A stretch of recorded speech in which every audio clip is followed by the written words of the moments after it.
खान साहब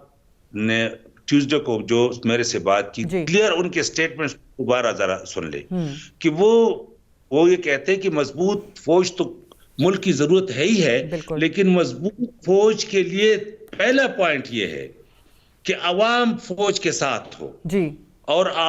फौज शाना बशाना खड़े हो। अब उन्होंने जो जिस तहफ़्फ़ुज़ का इजहार किया वो ये कि अगर अवामी मैंडेट के ऊपर भी अगर ख्याल ना रखा जाए तो इसका भी नेगेटिव इम्पैक्ट पड़ सकता है। लेकिन वो कह रहे हैं कि अवाम, अच्छा जब खान साहब की ये सोच है और ये हकीकत भी है कि अवाम फौज के शाना बशाना खड़े हों तभी फौज मजबूत हो सकती है, तो जाहिर है जो लोग शकूक व शुबात डालते हैं या वो ऐसी बातें करते हैं कि जिसको अपने फौज के मुतालिक एक नेगेटिव तासुर जाता है, तो ये तो ना पीटीआई की सोच है, ना तो ये इमरान खान की सोच है। ये तो पाकिस्तान के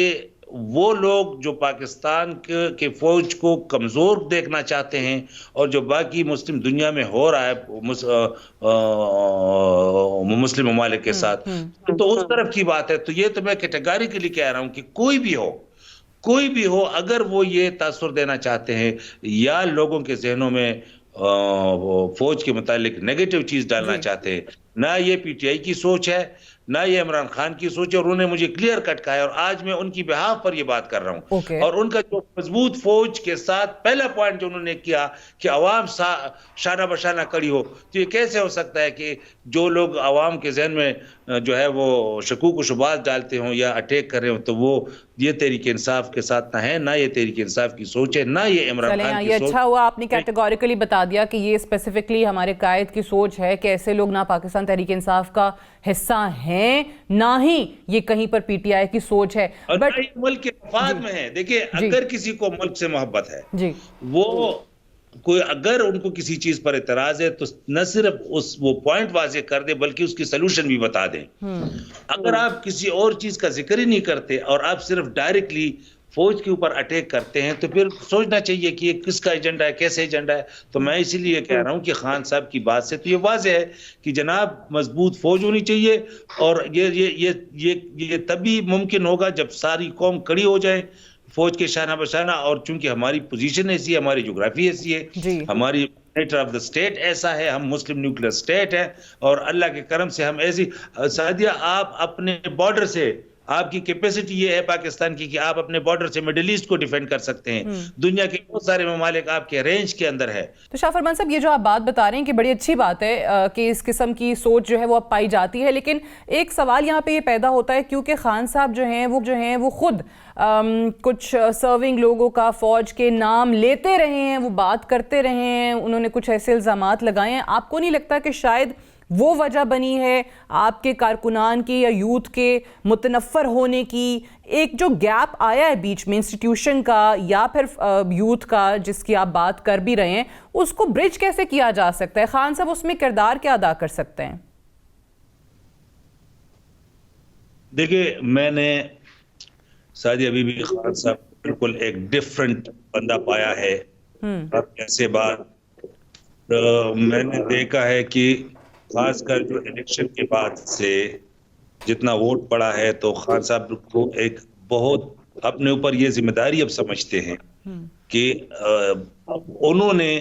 सबको कंफर्टेबल करना है और नेशनल इंटरेस्ट में मूव करना है। देखें खान साहब की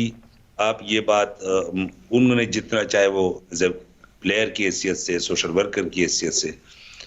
पॉलिटिशियन की हैसियत से, लेकिन वो टिपिकल पॉलिटिशियन नहीं है, ठीक है। तो उससे हर चीज उसकी एक्सप्रेशन के हवाले से इंटेंशंस और नियत तो 100% जो है वो